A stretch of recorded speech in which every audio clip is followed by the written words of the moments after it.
جب ہم مختلف کتابوں کا مطالعہ کرتے ہیں تو چونکہ باپ جب لفظ استعمال کی جاتا ہے تو بیٹا اپنے باپ سے کچھ مانگ رہا ہے یا مدد کہہ لیجئے، لیکن یہاں پر جب ہم مختلف مفسرین کی کتابوں کو دیکھتے ہیں تو کچھ کا یہ کہنا ہے کہ یہاں پر وہ اپنی اس ڈیوٹی کو سر انجام دے رہا ہے جو اسے دی گئی، جو کام باپ نے اس کو سونپا، وہاں پر وہ کسی قسم کی رعایت لینا نہیں چاہتا، اس لیے وہ اپنے اس باپ اور بیٹے کا جو رشتہ ہے وہ اس کو یاد نہیں کروا رہا، بلکہ وہ اس وقت اپنے آپ کو کہہ رہا ہے کہ جو کام مجھے تو نے دیا تھا میں وہ یہاں کر رہا ہوں، تو اس لیے وہ شاید اسے اے خدا کہہ رہا ہے، اے باپ کا جو لفظ ہے وہ یہاں نہیں استعمال کرتا۔ تو اس پہ آپ کیا کہتے ہیں؟ میں بھی یہ بھی ایک اچھا آرگومنٹ ہے، اچھی دلیل ہے، لیکن میں پھر وہی بات کروں گا کہ چونکہ یسوع ایک اسکرپچر کو کوٹ کر رہے ہیں اور جو کچھ وہاں لکھا تھا اسی کو وہ لا کر یہاں پر پیش کر رہے ہیں۔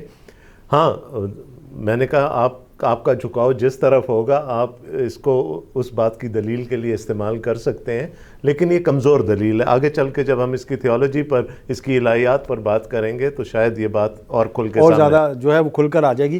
ہم جب مسیح یسوع کے اس کلمہ کی بات کرتے ہیں تو یہ ایک پکار ہے اور بڑی آواز جو ہے وہ یہاں پر ہم اس کو سنتے ہیں، تو بڑی آواز سے اس بات کا اقرار کرنا وہ کس طرف اشارہ کرتا ہے؟ دیکھیں، صلیب کی موت کوئی بہت آسان موت نہیں ہوتی تھی، یہ سزا۔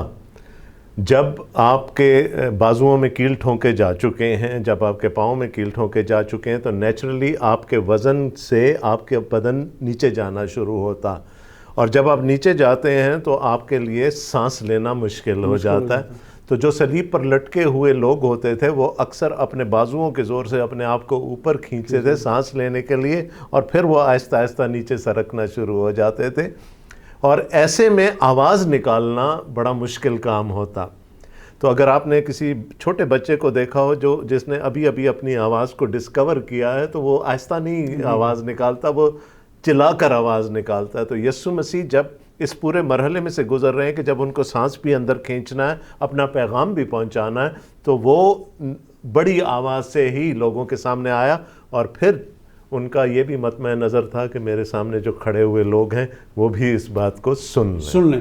لیکن اگر ہم تھیولوجی کے حوالے سے اس کو دیکھیں تو ایک لفظ ہے جو کہ یونانی زبان کا ہے، وہ فونے میگنے، کہ کسی بھی چیز کو جب آپ لوگوں تک پہنچانا چاہتے ہیں تو بڑی آواز کے ساتھ، کیونکہ اگر کسی خوشی کا اظہار کیا جائے تو بھی لگتا ہے کہ آدمی خوشی کا اس اظہار، لیکن اگر وہ کسی تکلیف میں ہے اور لوگوں کو بتانا چاہتا ہے تو کیا اس وقت جو رومی وہاں کھڑے تھے یا وہاں پر جو سپاہی تھے، کیا وہ اس چیز کو جو سمجھ رہے تھے کہ یہ ایلی ایلی کہہ رہا ہے، تو یہاں پر وہ کس چیز کو انڈرسٹینڈ کر رہے تھے جب اس نے ایلی ایلی کہا؟ دیکھیں، وہ میں نے آپ سے پہلے کہا وہ اپنا پیغام پہنچانا چاہ رہے ہیں جو لوگ نیچے کھڑے ہیں، اور کون ہیں؟ متی کا انجیلی بیان اگر آپ پڑھیں یا مرکز کا انجیلی بیان اگر آپ پڑھیں تو دونوں جگہ اس کی جو سیاق و سباق ہے اس کلمے کا وہ یہ ہے کہ دو ڈاکو ہیں جو یسوع کے ارد گرد دائیں اور بائیں مصلوب کیے گئے ہیں، وہ بھی تانے دے رہے ہیں۔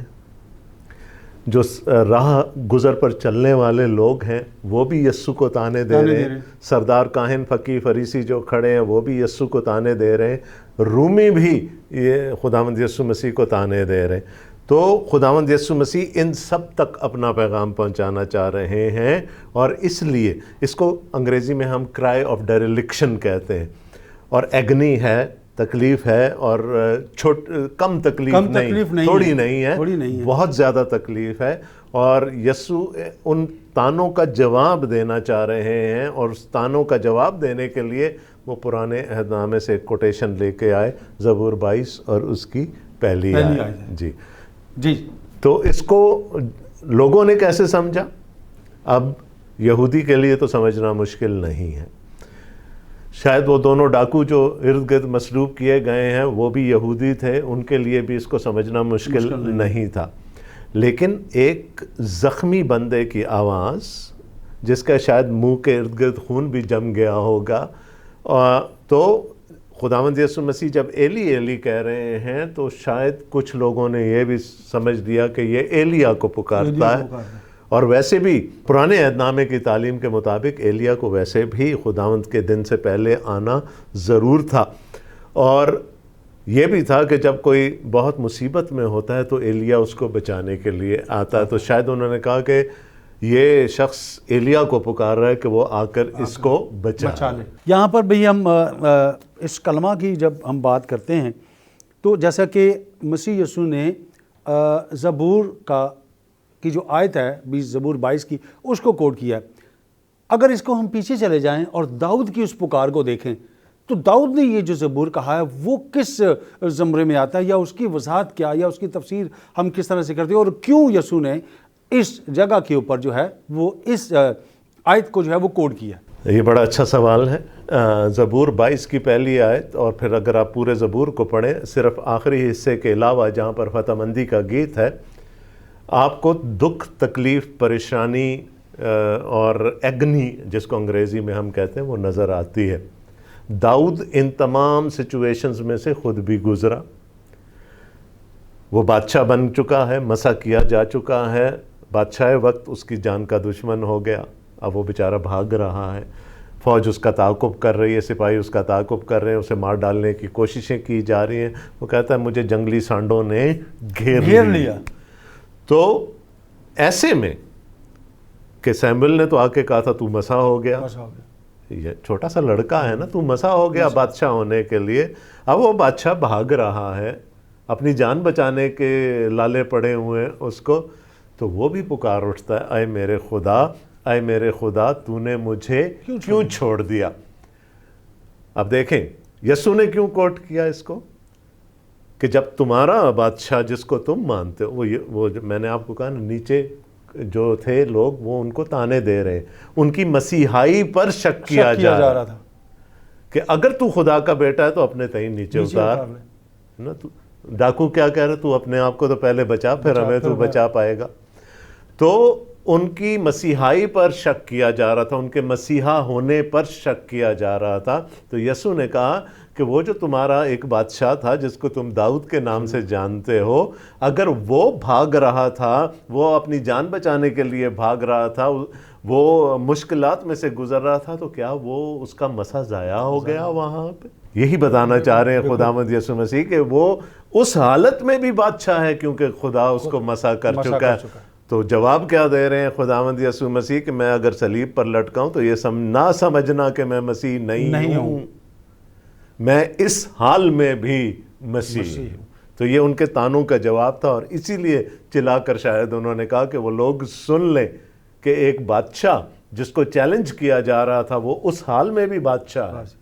اسی طرح اگر آج میں صلیب پر لٹکا ہوا ہوں تو یہ نہیں ہوا کہ میں مسیح نہیں رہا، میں اس حال میں بھی مسیح ہوں، میں کل بھی مسیح تھا، اس گھڑی میں بھی مسیح ہوں، اور آنے والی ابد تک میں مسیح رہوں گا۔ اس سے پہلے کہ میں آگے جو ہے سوالات ہیں وہاں تک جاؤں، چونکہ ہمیں اشارہ دیا جا رہا ہے کہ ہمیں بریک لینی پڑے گی، اور بریک کے بعد آخر ہم اس سلسلے کو یہیں سے جوڑیں گے دوبارہ جہاں سے ہم اس وقت منقطع کر رہے ہیں۔ ناظرین کہیں جائیے گا مت، ہمارے ساتھ رہیے گا، کیونکہ ہم چوتھے کلمے پر، کلمہ کفارہ پر خدا کے خادم کے ساتھ مل کر بائبل مقدمے سے سیکھنے کی کوشش کر رہے ہیں۔ ہمارے ساتھ رہیے گا، اسٹے ود اس۔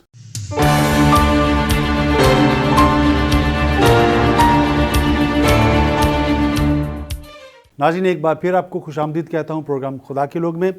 جنہوں نے ابھی ہمیں جوائن کیا، میں یہاں بتاتا چلوں کہ آج کا جو ہمارا 7 صلیبی کلمات میں سے آج ہم جس کلمے پر گفتگو کر رہے ہیں وہ ہے چوتھا کلمہ، کلمہ کفارہ۔ اور آج ہمارے ساتھ جو اسٹوڈیو میں موجود ہے خدا کے خادم ڈاکٹر آصف جون صاحب۔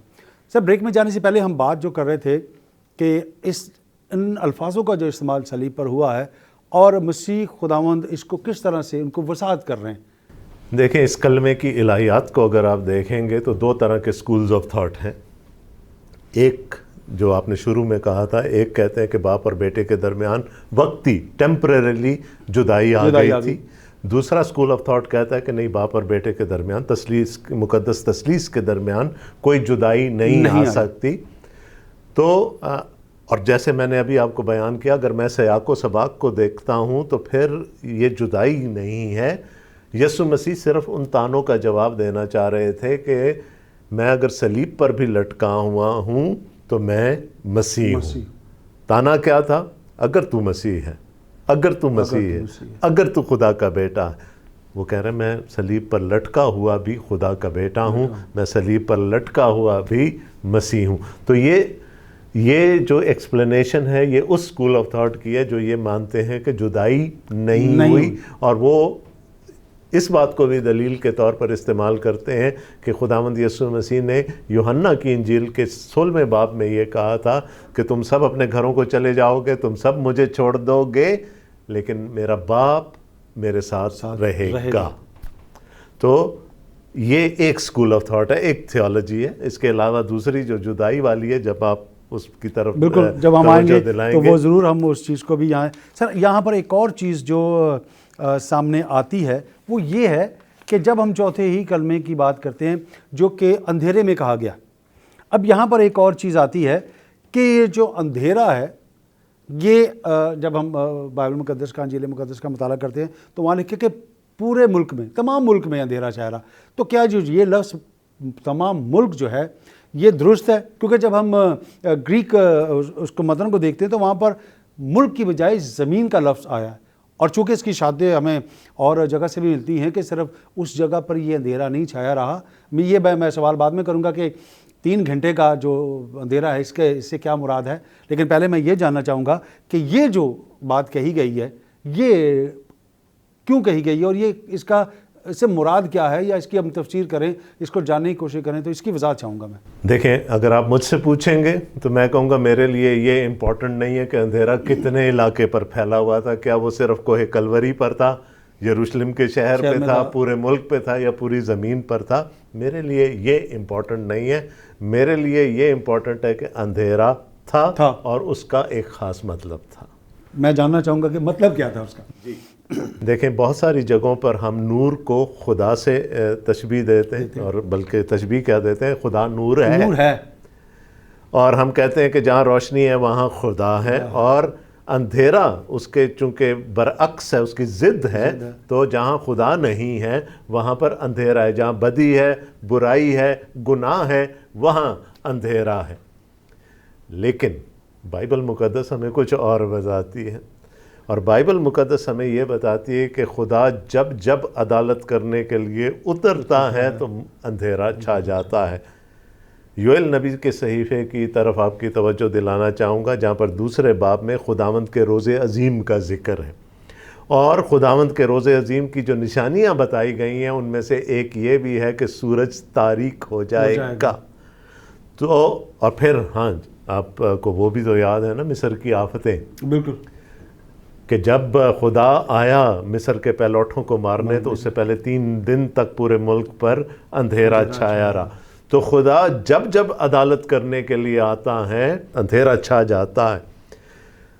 تو اگر میں ان ساری باتوں کو دیکھوں تو خدا موجود ہے، وہ کہیں گیا نہیں، اس نے اپنے بیٹے کو چھوڑا نہیں، وہ کوہ کلوری پر موجود ہے۔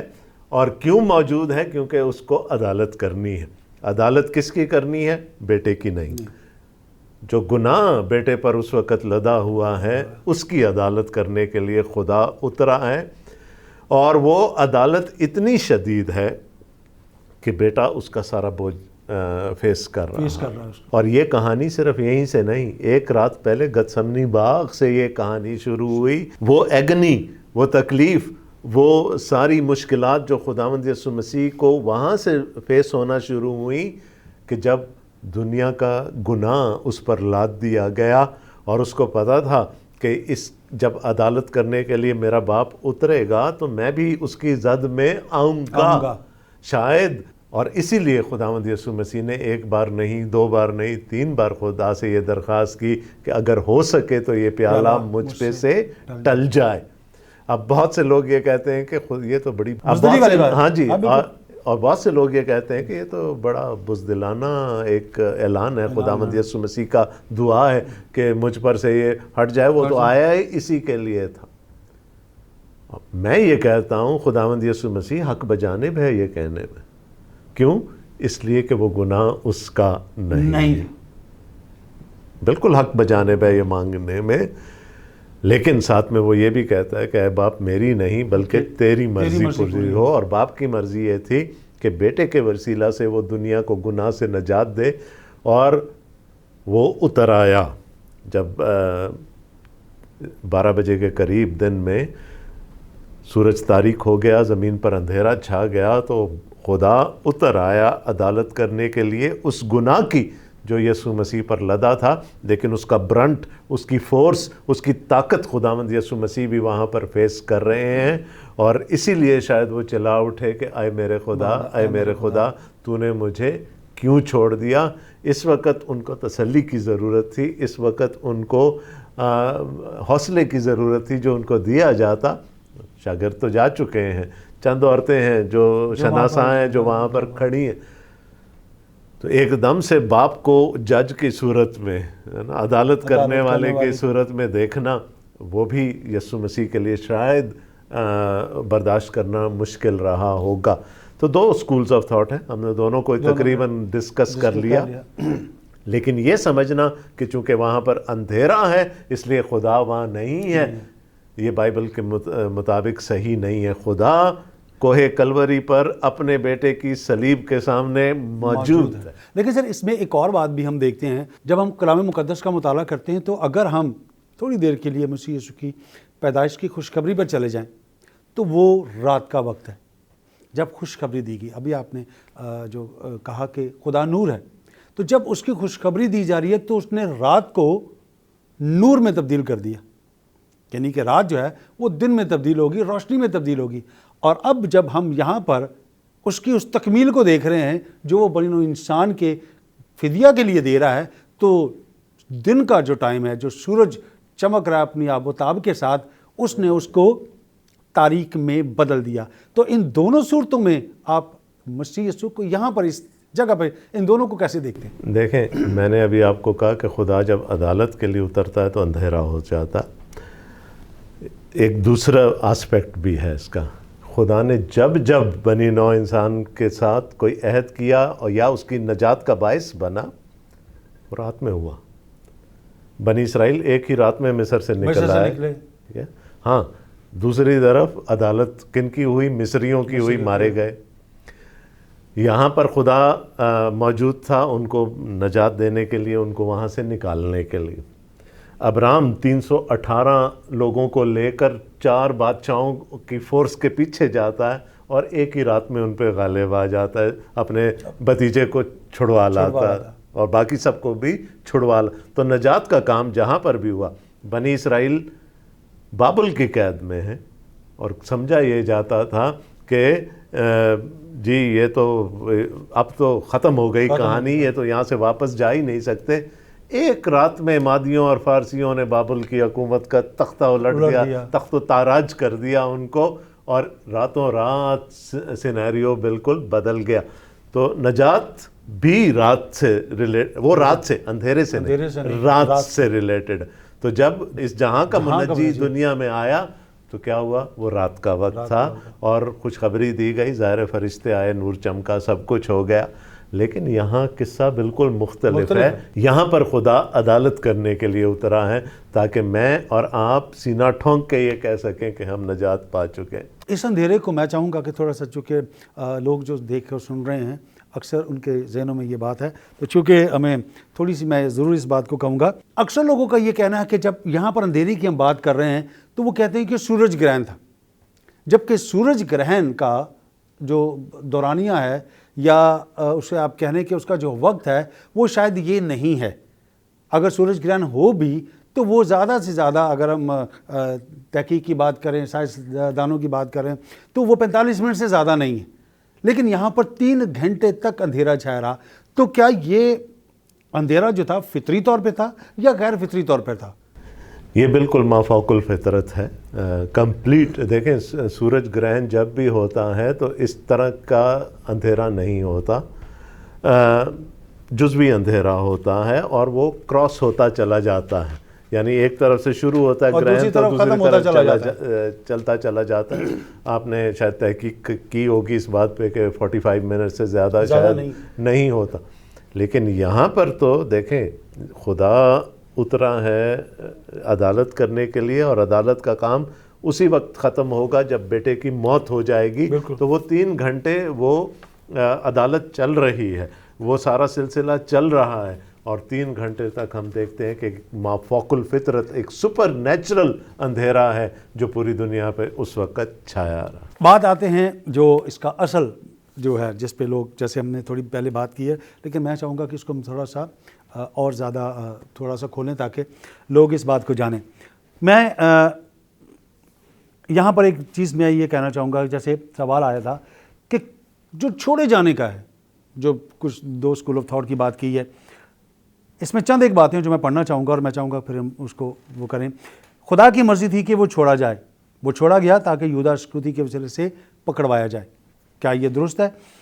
چند ایک چیزیں ہیں۔ وہ اس لیے چھوڑا گیا کہ اس کا مذاق اڑایا جائے، وہ اس لیے چھوڑا گیا کہ اس کے منہ پر تھوکا جائے، وہ اس لیے چھوڑا گیا کہ اس پر طرح طرح کے الزامات لگائے جائیں، وہ اس لیے چھوڑا گیا کہ اس پر کس راست باز شخص کو مجرم ٹھہرایا جائے، وہ اس لیے چھوڑا گیا کہ اسے کوڑے لگایا جائے۔ کیا یہ تمام باتیں جو کہی گئی ہیں ایک بشر ہونے کے ناطے سے بھی اگر ہم دیکھیں تو کیا تثلیث کو جب ہم دیکھتے ہیں تو کیا ان وجہ سے خدا نے چھوڑا، یا کچھ اور وجہ ہو سکتی ہے، یا کچھ مفکرین جیسے ہم نے پہلے بھی بات کی ہے؟ تو چھوڑے جانے کا جو لفظ ہے میری سمجھ سے یہ باہر ہے کہ میں سمجھتا ہوں کہ خداوند کو نہیں چھوڑا گیا، لیکن یہ تمام چیزیں جو یہاں بیان کی گئی ہیں مختلف مفکرین نے، وہ کیوں اور کیا وجوہات کی بنا پر انہیں تحریر کیا گیا؟ دیکھیں، یہ ایک ایماندار کی زندگی کا تجربہ ہے۔ ہم ایماندار ہوتے ہوئے بھی بہت سارے مواقع ہماری زندگی میں ایسے آتے ہیں کہ ہم رو پڑتے ہیں، ہم بے بس ہو جاتے ہیں، ہم چلا اٹھتے ہیں اور ہمارے منہ سے بھی یہ نکلتا ہے، اے میرے خدا، اے میرے خدا، تو نے مجھے کیوں چھوڑ دیا؟ یعنی جب ہم بہت دکھ میں یا کسی بڑی تکلیف میں سے گزر رہے ہوتے ہیں، ایسا لگتا ہے کہ خدا نے ہمیں چھوڑ دیا۔ ایسا بھی کہا جاتا ہے کہ پتہ نہیں شاید خدا ہم سے ناراض ہو گیا، وہ ہم سے ٹھیک ہے منہ موڑ لیا۔ تو سر یہاں لیں گے بریک کے بعد آ کر میں یہیں سے اس کو جوڑوں گا۔ ناظرین، بہت اس وقت اہم جگہ پر ہم ہیں، ضرور دیکھتے رہیں اس پروگرام کو تاکہ ہم اس بات کو جو یقیناً چھوڑے جانے پر ہے، ہم اس کو صحیح طور پر خدا ان کے کلام کے مطابق اس کو سمجھ سکیں۔ کہیں جائیے گا مت، ہمارے ساتھ رہے گا، اسٹے ود اس۔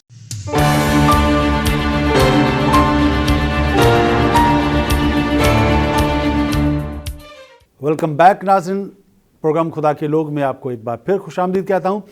بریک میں جانے سے پہلے ہم مسیح یسوع کے چوتھے کلمے کے ان الفاظ پر بات کر رہے تھے کہ کیا وہ چھوڑا گیا یا نہیں۔ جی سر، ہم کنٹینیو کرتے ہیں وہیں سے۔ دیکھیں، بار بار جب چھوڑے جانے کی بات ہوگی تو ہمیں زبور 22 کی طرف جانا پڑے گا، اور زبور 22 کا جو کانٹیکسٹ ہے وہ داؤد کی اپنی زندگی ہے، اس کی زندگی کا وہ مرحلہ جب وہ ایک دشمن سے، جو ایک بادشاہ جو اس کا دشمن ہو گیا ہے، بھاگ رہا ہے، اور وہ پھر یہ الفاظ کہتا ہے کہ اے میرے خدا، اے میرے خدا، تو نے مجھے کیوں چھوڑ دیا؟ کیونکہ میرے دشمنوں نے مجھے گھیر لیا ہے، میری جان مصیبت میں۔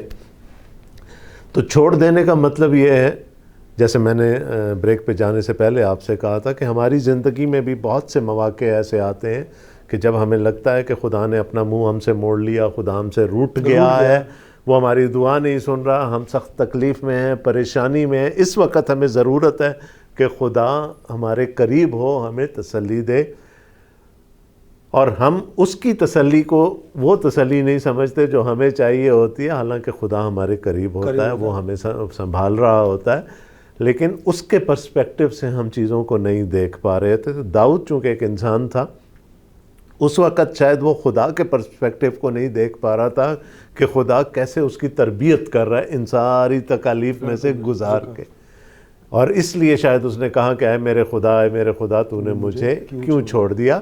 یسوع مسیح کا جب میں اس کو اس پورے حوالے کے کانٹیکسٹ میں دیکھتا ہوں تو پھر یسوع مسیح تو ان تانوں کا جواب دے رہے تھے نا کہ میں چھوڑا نہیں گیا، میں ابھی بھی مسیح ہوں۔ تو چھوڑ دینے کا مطلب یہ نہیں ہے کہ خدا نے بالکل تیاگ دیا، ان کو چھوڑ دیا۔ خدا وہاں پر، میں نے جیسے آپ کو پہلے کہا، خدا وہاں پر عدالت کرنے کے لیے موجود ہے، خدا قریب ہے اس وقت میں بھی، لیکن اس وقت پرائیورٹی کس چیز کی ہے کہ وہ مقصد پورا ہو جائے جس کے لیے خداوند یسوع مسیح کو صلیب دی گئی ہے۔ پرائیورٹی یہ نہیں ہے کہ اس وقت بیٹے کو گود میں لے کر اس کو تسلی دے دی جائے۔ بہت دفعہ، پتہ نہیں آپ اس تجربے سے گزرے ہیں یا نہیں، میں بھی نہیں گزرا، لیکن میں نے بہت سارے پیرنٹس کو اس تجربے میں سے گزرتے ہوئے دیکھا ہے۔ بیٹا بیمار ہے، بیٹی بیمار ہے، اور ڈاکٹر نے کہا آپریشن ہوگا تو ہاتھ کانپ جاتا ہے نا سائن کرتے ہوئے میں گزر چکا ہوں. ہاں جی. تو لیکن کیا ہوتا, ہمیں کسی ایک مقصد کے لیے, اس بچے کی زندگی کے لیے, اس ڈاکٹر, لیکن ہوتا کیا ہے, ہمیں ایک خاص مقصد کے لیے, اس بچے کی زندگی کے لیے ہمیں اس کو کچھ دیر کے لیے ڈاکٹروں کے ہاتھ میں سونپ دینا پڑ دیتا ہے. وہ اس کو اندر لے جاتے ہیں, ہمیں کچھ خبر نہیں ہوتی ہے اندر کیا ہو رہا ہے, بچہ انستھیزیا میں ہے, سرجن سرجری کر رہے ہیں, ہمیں نہیں پتا زندہ باہر آئے گا نہیں آئے گا. تو وہ جو ایک ہوتا ہے, اور اس وقت ایک باپ کا دل کیا چاہ رہا ہوتا ہے کہ میں ابھی جاؤں اندر اور بیٹے کو اپنی باہوں میں لے لوں, لیکن آپ روکتے ہیں نا اپنے آپ کو. تو وہ مقصد جو ہوتا ہے وہ پرائیورٹی لے لیتا ہے. تو یہاں پر مقصد یہ نہیں تھا کہ بیٹے کو تسلی دی جائے, یہاں پر مقصد یہ تھا کہ جس مقصد کے لیے, جس کام کے لیے اس کو صلیب دی گئی ہے, وہ مقصد پورا ہو جائے. اس گناہ کی ایک دفعہ عدالت ہو جائے جو وہ اپنے کندھوں پر اٹھائے, وہاں پر صلیب پر چڑھا ہے, اور میں اور آپ اس گناہ کے بند سے آزاد ہو جائیں. یہاں پر سے 3 باتیں ہیں جب ہم مسیح یسوع کو اس جگہ پر اس کلمہ کو ادا کرتے ہوئے اپنے زبان مبارک سے ہم دیکھتے ہیں, تو وہاں 3 قسم, یوں سمجھ لیں کہ 3 قسم کے لوگ ہیں, 3 طرح کے وہاں لوگ بیٹھے ہیں. ایک وہ جو اپنی آفیشیل ڈیوٹی پر ہیں اور رومی ہیں جو اسے مصلوب کر رہے ہیں. دوسرے لوگ وہ ہیں جن کی وجہ سے وہ مصلوب کیا جا رہا ہے, یعنی کہ یہودی ہیں. اور تیسرے وہ, جیسے کہ میں نے پہلے کہا, کہ جو اس کے حامی ہیں, اس کے دوست ہیں, اس کے رشتہ دار ہیں وہاں. اب اس کلمے کو جو انہوں نے سنا ہے, تو میں چاہوں گا کہ ہم ان تینوں کو ذرا خاص طور پہ سمجھ لیں. پہلے جو رومی ہیں وہ جب اس چیز کو دیکھتے ہیں تو ان کا ریئیکشن کیا ہے. جب اس نے کہا کہ ایلی ایلی لما شبقتنی, اے میرے خدا تو نے مجھے کیوں چھوڑ دیا, تو شاید وہ سمجھتے ہیں کہ یہ سورج دیوتا ہمارا جو ہے یہ اسے پکار رہا ہے, کیونکہ اندھیرا چھایا ہوا ہے, وقت ایسا ہو چکا ہے کہ یہاں ٹھنڈ, سمجھے کہ اگر سورج نہیں تو موسم نارمل ہو جاتا ہے. اب زخم ہے, زخم جو ہیں وہ ٹھنڈے ہو چکے ہیں, تو ٹھنڈے زخم جو ہیں وہ درد زیادہ کرتے ہیں. تو وہ سمجھ رہے ہیں کہ شاید یہ سورج دیوتا کو پکار رہا ہے کہ وہ آئے اور اس کے زخم جو ہے وہ دوبارہ ہوں. آپ اس کے بارے میں کیا کہنا چاہتے ہیں, کیونکہ رومی جو یہ تصور پیش کر رہے ہیں, پہلے اس کو اور پھر بعد میں ہم رومی جو یہودی اس کو بھی دیکھیں گے. دیکھیں, یہ جو کچھ بھی آپ نے کہا یہ کتاب مقدس سے تو ثابت نہیں ہوتا, یہ کسی کہانی میں آیا ہوگا, کسی ناول میں, کسی اور چیز میں آیا ہوگا. اگر ان کی یہ توقع بھی تھی کہ شاید یہ ہمارے دیوتا کو پکار رہا ہے, تو کسی کی سوچ پہ پیرا نہیں بٹھایا جا سکا, وہ ضرور سوچتے ہوں گے.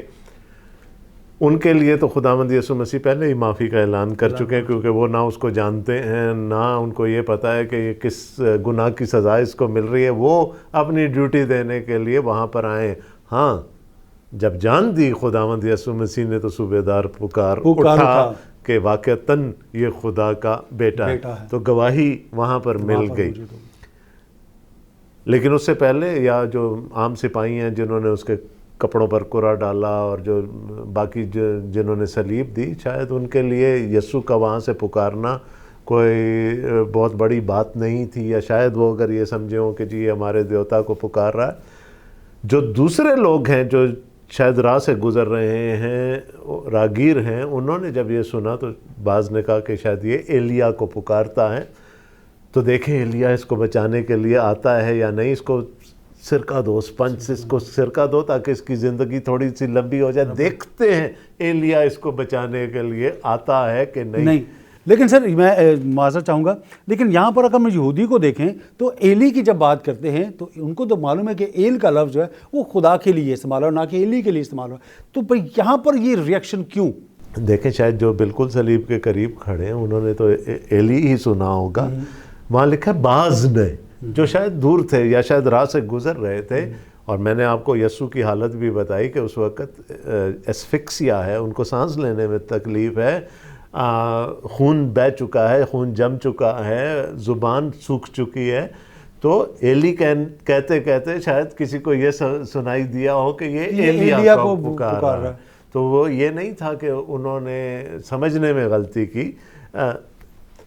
یہ نہیں تھا کہ یسوع نے کہنے میں غلطی کی، ہو سکتا ہے سمجھنے میں انہوں نے سمجھنے میں غلطی کی ہو، اور چونکہ ان کا ایمان تھا کہ ایلیا دکھ تکلیف میں لوگوں کو بچانے کے لیے آتا ہے تو شاید وہ آ جائے، اس کی زندگی کو تھوڑا اور طویل دو، اس کی زندگی کو تھوڑا سا اور طول دو کہ شاید وہ آئی جائے اور ہم بھی اس کو دیکھ لیں۔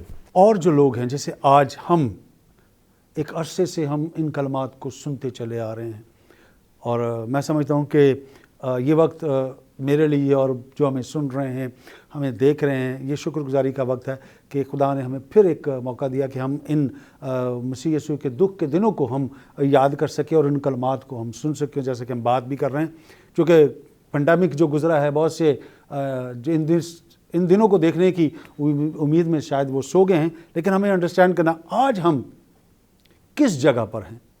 کیا ہم واقع میں ہی ان 7 کلمات کو جو خداوند یسوع نے انسان کی بحالی کے لیے، اس کی نجات کے لیے صلیب پر کہہ رہے اس کام کو پورا کیا جو باپ نے انہیں دیا تھا، تو کیا ہم اس طرح سے خداوند یسوع کو قبول کر رہے ہیں، یا ہم بھی رومیوں کی طرح اور یہودیوں کی طرح ٹھٹھا مار رہے ہیں، یا ہم اس لفظ کو جو یسوع نے کہا اس کو انڈرسٹینڈ نہیں کر رہے؟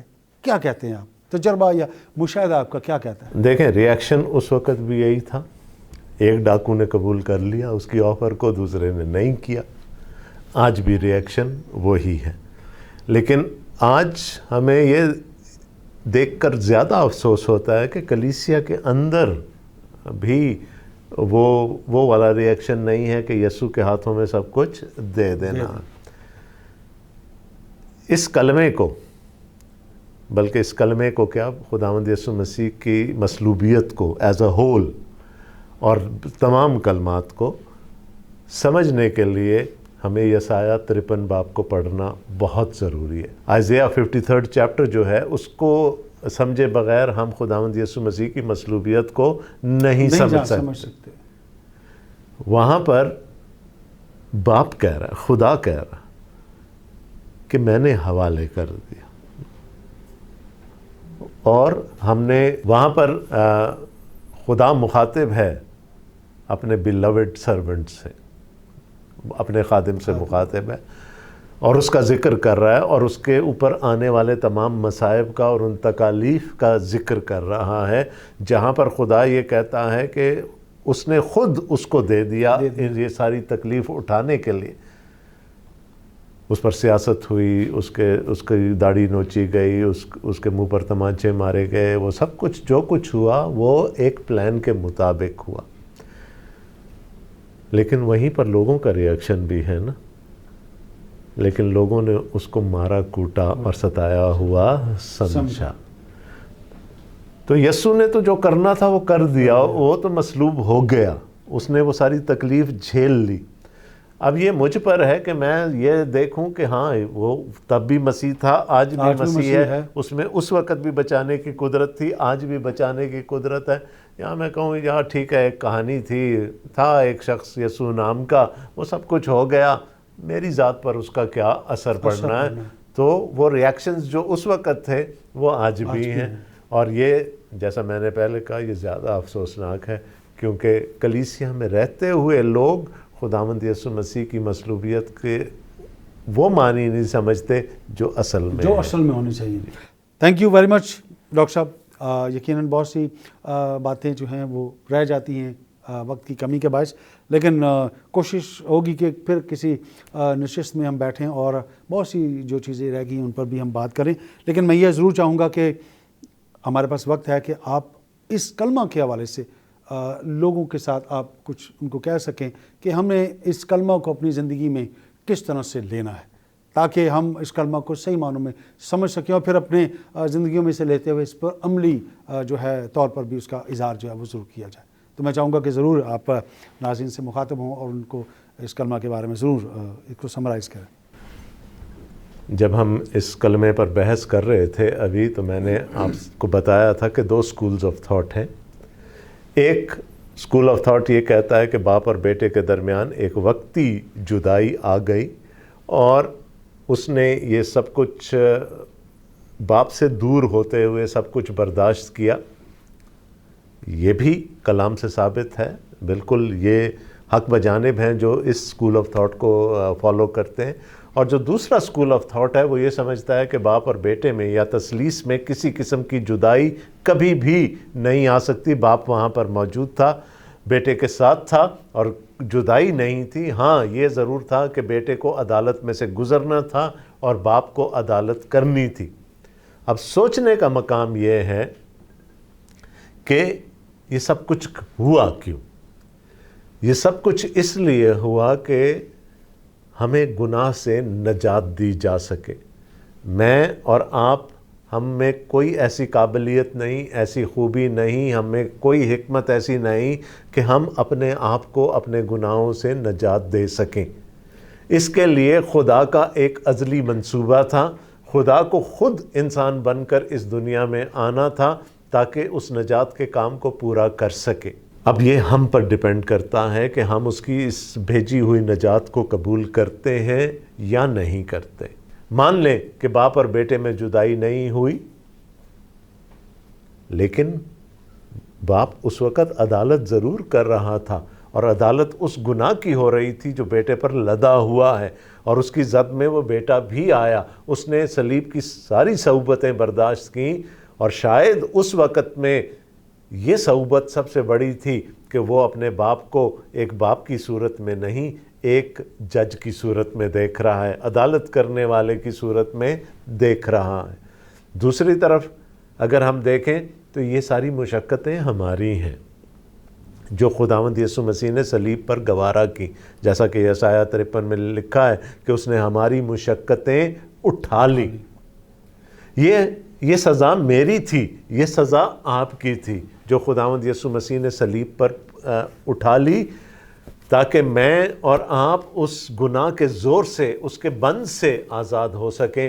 اور اسی لیے شاید پولس رسول رومیوں کے خط کے 8ویں باب کی پہلی آیت میں کہتے ہیں، پس اب جتنے مسیح یسوع میں ہیں ان پر سزا کا حکم نہیں. آپ دنیا کا کوئی بھی قانون اٹھا کر دیکھ لیجئے گا، ایک گناہ کی 2 دفعہ سزا نہیں دی جا سکتی.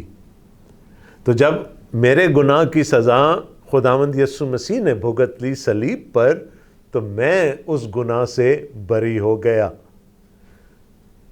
یہ ہے صلیب کا پیغام. یسوع آیا تاکہ مجھے اور آپ کو نجات دے. اس نے صلیب کی صعوبت برداشت کی. اس نے چاہے ٹیمپریریلی ہی صحیح باپ سے جدائی برداشت کر لی، اس نے باپ کی عدالت کو سہ لیا میری اور آپ کی خاطر، تاکہ ہم اس غضبناک، یوئیل نبی کہتے ہیں خدا کے اس ہولناک دن کی، ہولناک روز عظیم کا کتاب کون لا سکتا ہے، جس دن سورج بھی تاریک ہو جائے گا اور چاند بھی اپنی روشنی چھوڑ دے گا. اس کی تاب لانا ہمارے بس کی بات نہیں. یسوع نے وہ ساری صعوبت میرے اور آپ کی خاطر برداشت کر لی، تاکہ آج ہم اس تسلی میں رہیں کہ ہم خدا کی نجات میں داخل ہو چکے ہیں اور ہم خدا کی بادشاہی کا حصہ ہیں. اور جب یسوع اس بادشاہی کو اسٹیبلش کرنے کے لیے دوبارہ آئے گا، ہم اس کے ساتھ اس بادشاہی میں رہیں گے. جی مقبول صاحب. تھینک یو ڈاکٹر صاحب، تھینک یو ویری مچ. بہت بہت شکریہ آپ کی آمد کا، آپ نے وقت دیا تاکہ ہم اس کلمے کو جو ہے وہ سیکھ سکیں، جان سکیں، اور یقیناً ہم نے اس سے برکت کو پایا. تو میں ایک بار پھر آپ کا شکریہ ادا کرتا ہوں. Thank you very much. Thank you جی، thank you for calling me. اور آپ ہمیشہ یاد کرتے. Thank you very much. It's a blessing to be here. ناظرین، آپ نے آج کے اس کلمہ کو سنا اور دیکھا. سوال یہ نہیں ہے کہ وہ چھوڑا گیا یا نہیں چھوڑا گیا. جواب یہ ہے کہ میں نے اور آپ نے رہائی پائی، نجات پائی گناہوں سے. اسی کے ساتھ آپ سے اجازت چاہوں گا. آپ سے پھر ملاقات کریں گے اگلے ہفتے میں ایک نئے کلمے کے ساتھ اور نئے مہمان کے ساتھ. تب تک اپنا خیال رکھیں، اور جو توڑے خداوند نے آپ کو دی ہیں ان توڑوں کو اس کے جلال کے لیے استعمال کرتے رہیں. چلتے چلتے ہمیشہ آپ سے ایک بات کہا کرتا ہوں کہ اپنے بزرگوں کا خیال رکھیں، انہیں وقت دیں، کیونکہ ان کو آپ کے وقت کی ضرورت ہے، کسی اور چیز کی نہیں. اور خاص طور پہ اپنی ماں کا خیال رکھیں. خداوند آپ سب کو برکت دے. آمین.